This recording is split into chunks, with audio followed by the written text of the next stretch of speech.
নমস্কার বন্ধুরা, আবার একটি নতুন পর্বে সানভি কুকিং ব্লগে আপনাদের সবাইকে স্বাগত জানাই। আজকের পর্বে আমি আপনাদের অনুষ্ঠান বাড়ির মতো ছেঁচড়া রেসিপি শেয়ার করব। আজ বানাবো লাউ শাকের ছেঁচড়া বা চচ্চড়ি। আশা করি আজকের রেসিপি আপনাদের ভালো লাগবে। তো ছেঁচড়া বানানোর জন্য আমাদের কি কি উপকরণ লাগছে চলুন সেটা দেখে নিই। নিয়েছি 3 থেকে 4টা মিডিয়াম সাইজের আলু এইভাবে কেটে ধুয়ে নিয়েছি। আর লাগছে একটা গাজর কুচি আর 200 গ্রাম পুঁটলি এইভাবে ছোট করে কেটে নিয়েছি। আমি সব সবজিগুলোই কেটে নেওয়ার পরই দেখাচ্ছি, না হলে ভিডিওটা অনেক বেশি বড় হয়ে যেত। আর এখানে নিয়েছি কয়েকটা বেগুন, সেটাও এইভাবে কেটে নিয়েছি। আপনারা এখানে যে কোনো সবজির পরিমাণ কমিয়ে কিংবা বাড়িয়ে নিতে পারেন। এখানে আমি সব সবজিগুলোই আলাদা আলাদাভাবে কেটেছি। আর এখানে নিয়েছি লাউ শাকের ডাঁটা, সেগুলো এইভাবে কেটে ধুয়ে নিয়েছি। আর লাউ শাকের পাতাগুলোও আলাদাভাবে কেটে ধুয়ে নিয়েছি। আর নিয়েছি মিষ্টি কুমড়ো, এটাও প্রায় 200 গ্রাম মতো। আজকে আমি আমার জেঠিমার হাতে রান্না শেয়ার করব। তো লাউ শাকের ছেঁচড়া বানানোর জন্য প্রথমে আলুটা খুব ভালোভাবে ভেজে নিতে হবে। আমি আগে থেকেই আলুর সঙ্গে নুন মাখিয়ে রেখেছিলাম, সেই জন্য আর নুন দিলাম না। আর এখানে কুমড়োতেও স্বাদ মতো নুন দিয়ে ভালো করে মেখে রেখে দিচ্ছি। আলুটা ভাজা হয়ে গেছে। এবার কড়াই থেকে এইভাবে তেল ছেঁকে তুলে নিতে হবে। এরপর কুটরি আর গাজর একসঙ্গে দিয়ে সেটাও ভালোভাবে ভেজে নেব। এইভাবে আলাদা আলাদাভাবে সব সবজিগুলো একটু ভেজে নিলে ছেঁচড়ার টেস্ট আরও বেশি ভালো আসে। কুটরি দেওয়ার পর স্বাদ মতো নুন দিয়ে ভালোভাবে কুটরি আর গাজর ভেজে নিয়েছি। এরপর কড়াই থেকে নামিয়ে রাখলাম। একইভাবে বাকি সবজিগুলো সব ভেজে নেব। এরপর ওই তেলের মধ্যেই কেটে রাখা ডাঁটাগুলো দিয়ে ডাঁটাগুলো ভালোভাবে ভেজে নিতে হবে। ডাঁটাগুলো দেওয়ার পর স্বাদ মতো নুন দিয়ে ভালোভাবে মিক্স করে দিলাম, যাতে ডাঁটার মধ্যেও খুব ভালোভাবে নুন চলে আসে।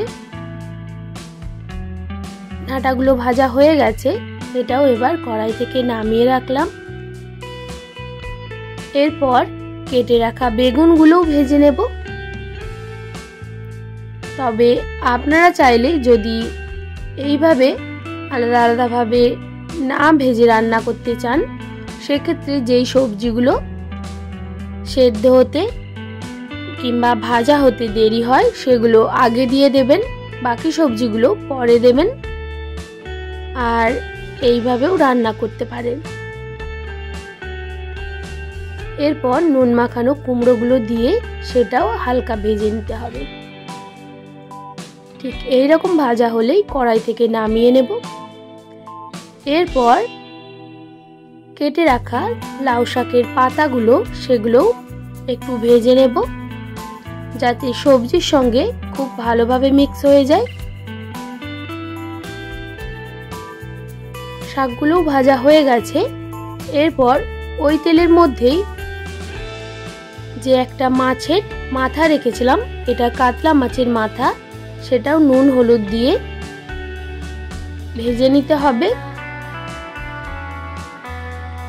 মাছগুলো দিয়ে উল্টে পাল্টে একদম লাল করে ভেজে নেব, যাতে মাছের মধ্যে কোনো রকম আষ্টে গন্ধ না থাকে।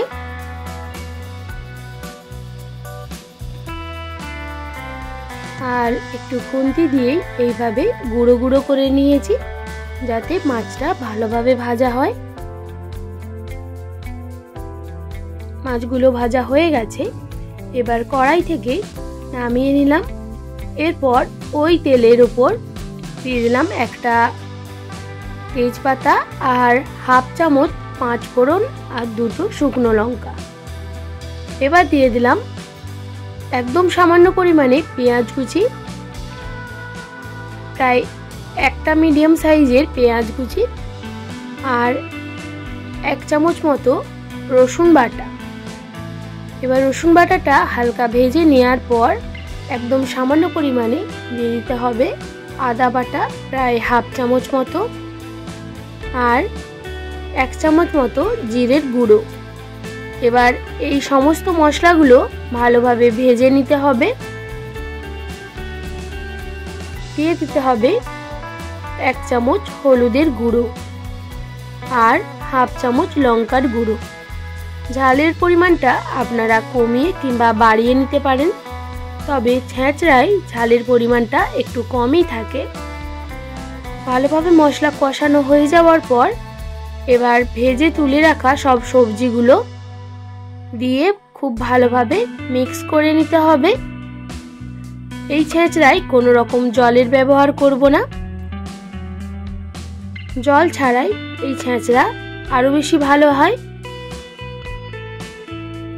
এবার সবকিছু একসঙ্গে মিক্স করে নেওয়ার পর ভেজে রাখা মাছের মাথাগুলো দিয়েও এইভাবে মিক্স করে নিতে হবে। সব শেষে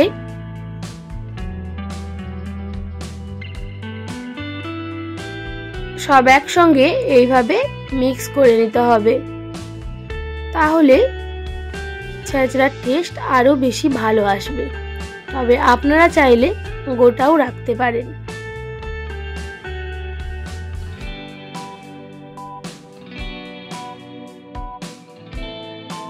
তৈরি হয়ে গেল লাউ শাকের ছেঁচড়া বা চচ্চড়ি।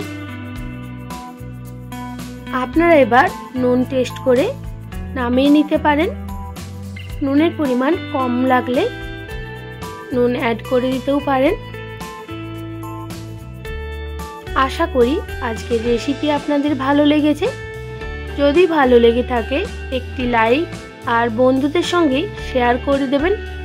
আর এই রকমই নিত্য নতুন রান্নার আপডেট পেতে সানভি কুকিং ব্লগ চ্যানেলটিকে সাবস্ক্রাইব করে পাশে থাকার অনুরোধ রইল।